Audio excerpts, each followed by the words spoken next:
सास का श्राद्ध। नंदिनी और दिलीप की शादी के कुछ हफ्तों बाद ही सास की मृत्यु हो जाती है, जिस वजह से ससुराल में आई नई बहू एकदम अपने ऊपर इतनी जिम्मेदारी देखकर घबरा जाती है। मुझे घर गृहस्थी के बारे में कुछ नहीं पता, सब कुछ कैसे संभालूंगी? मैं तो किसी रिश्तेदार को ठीक से जानती तक नहीं। अगर कहीं कोई गलती हो गई तो लोग क्या कहेंगे?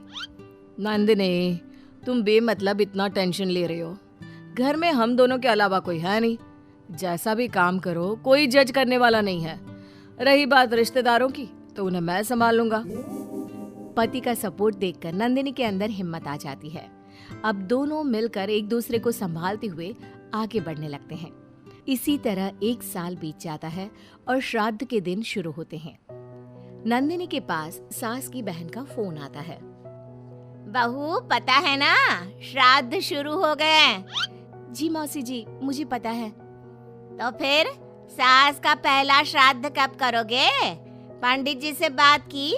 कोई तैयारी की? मौसी जी, मैं कल ना पंडित जी के पास चली जाऊंगी। ठीक है, बात करके सब अच्छे से तैयारी करना। हाँ, किसी भी रीति रिवाज में कमी नहीं रहनी चाहिए।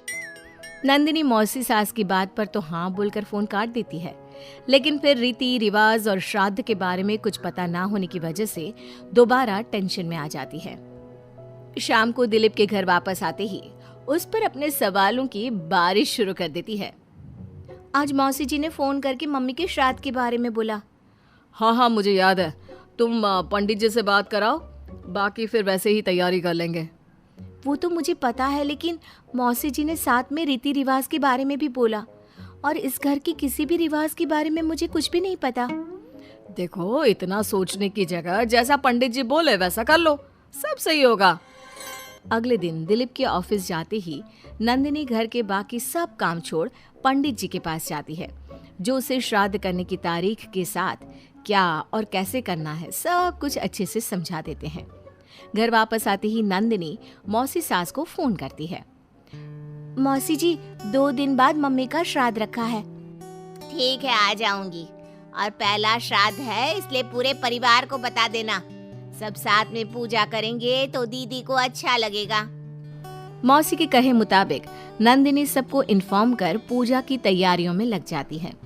2 दिन बाद पूरा परिवार उनके घर इकट्ठा होता है और देखते ही देखते सबके बीच ग्रह युद्ध शुरू हो जाता है, जिससे नंदिनी और दिलीप की परेशानी कम होने की जगह बढ़ जाती है। तुमने तो बोला था कि परिवार इकट्ठा होगा, सबके साथ काम कैसे निपट जाएगा पता भी नहीं चलेगा। यहाँ तो मुझे ऐसा कुछ होता नहीं दिख रहा। हाँ, क्योंकि हमें ज्यादा कुछ पता नहीं है और परिवार तो यहाँ आ चुका है, इसलिए जो भी है अब इनके वापस जाने तक तो हमें सहना ही पड़ेगा। रही बात काम की, तो मैं हूं ना। तुम ना बस परिवार संभाल लो, काम मैं देख लेती हूँ। दिलीप परिवार वालों की गुत्थम गुत्थी और मामला संभालते हुए सबको शांत करता है, जिसके बाद सब पूजा करने बैठते हैं। बोलो भला, श्राद्ध वाले दिन इंसान की पसंद का खाना बनता है और भाभी को खीर जान से ज्यादा पसंद थी, पर बहू तुमने तो वो बनाई ही नहीं। वो एक्चुअली मुझे खीर बनानी नहीं आती, कुछ खराब हो जाता तो बहुत नुकसान होता, इसलिए नहीं बनाई। लेकिन बाजार से मंगवाई है, कुछ देर में आ जाएगी। ऐसी तो आजकल की लड़कियां हैं जिन्हें सास की खुशी से ज्यादा नुकसान की चिंता है, जो खीर तक बाजार से मंगवाती है। मौसी जी, मम्मी की खुशी को याद रखते हुए नंदिनी ने खीर का ऑर्डर उनकी पसंदीदा मिठाई की दुकान पर दिया है। अरे बनाएगी नहीं तो सीखेगी कैसे? माफ करना मौसी जी, लेकिन आज पूरे परिवार का खाना बना है और ऐसे में प्रैक्टिस के चलते मैं इतने सारे लोगों के लिए खीर बनाती और अगर जरा भी गड़बड़ हो जाती तो बहुत खाने का नुकसान होता ना, जो अच्छा नहीं होता। नंदिनी की बात को इग्नोर करते हुए मौसी चुप हो जाती है, जिसके बाद सब पूजा करते हैं और कुछ देर बाद खाना खाने बैठते हैं। लेकिन उन्हें वहां भी शांति नहीं रहती। वो कभी खाने में कमी निकालना तो कभी किसी चीज की फरमाइश करना शुरू कर देते हैं। आखिर ये लोग माँ के श्राद्ध की पूजा के लिए आए हैं या बस ये गलत है, ये वैसा क्यों है, ये ऐसा क्यों नहीं, ये चाहिए, वो अच्छा नहीं, ये सब बोलने के लिए?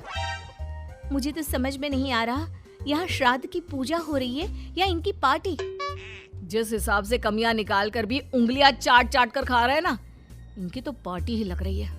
बस भगवान करे अब और कोई ड्रामा ना हो। दोनों पति पत्नी इसी उम्मीद के साथ मेहमानों को खाना परोसते रहते हैं। कुछ देर बाद ही मौसी सास का चिल्लाना शुरू हो जाता है। हे भगवान, सब इधर आओ, ये देखो, दीदी की तस्वीर के आगे रखी पूजा की पूड़ी पर चींटियां घूम रही है। बहू, तूने दीदी की मनपसंद खीर पूजा में नहीं रखी ना, इसीलिए नाराज हो गई हमारी दीदी। मौसी, आप सबके मन में इस तरह के अंधविश्वास मत भरो। अरे उन्होंने कुछ गलत नहीं बोला। पहले तेरी पत्नी ने घर आते ही हमारी भाभी को ऊपर पहुंचा दिया और अब उनकी आत्मा को भी शांति से नहीं रहने दे रही। इसी के साथ एक एक कर घर में सब अपनी राय देने लगते हैं, जो कुछ ही देर में एक बड़े मुद्दे का रूप ले लेता है, जिसमें सबकी बात और इल्जाम घूम फिर कर नंदिनी या दिलीप पर ही आते हैं। बस करो, आखिर आप लोग हमसे चाहते क्या हो? खुद तो एक दिन भी लड़ाई किए या किसी पर इल्जाम लगाए बिना रह नहीं सकते, तो फिर किस हक से दूसरों को बुरा बोल रहे हो? वो बेचारी जिस दिन से इस घर में आई है सबको खुश करने की कोशिश करती रहती है, लेकिन आप सब उसे टारगेट करने के अलावा कुछ नहीं करते।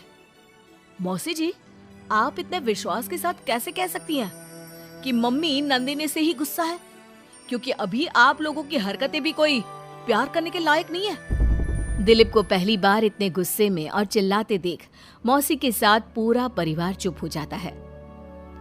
आप लोगों को मुझे जो बोलना है बोलिए, फर्क नहीं पड़ता, लेकिन प्लीज मम्मी के लिए मेरे या दिलीप के प्यार पर उंगली मत उठाइए। माफ करना पर यकीन नहीं होता, एक ही परिवार में लोगों के बीच इतनी कड़वाहट कैसे हो सकती है? सब एक दूसरे को नीचा दिखाने का मौका ढूंढते रहते हैं, सबको दूसरों में कमियां निकालनी है। क्यों? रही बात चींटियों की, तो बस वो तो पूड़ी पर रखी चीनी ले जा रही हैं। आखिर उन्हें भी तो अपने खाने का इंतजाम करना है। नंदिनी और दिलीप की बातें सुन परिवार में सन्नाटा छा जाता है। सबको अपनी गलती का एहसास होता है, लेकिन गलती ना मानने का गुरूर उन्हें आगे कुछ भी बोलने से रोकता है, जिसके चलते धीरे धीरे सब चुपचाप उठकर अपने घर जाने लगते हैं। अरे सारे कहाँ उठकर चल दिए?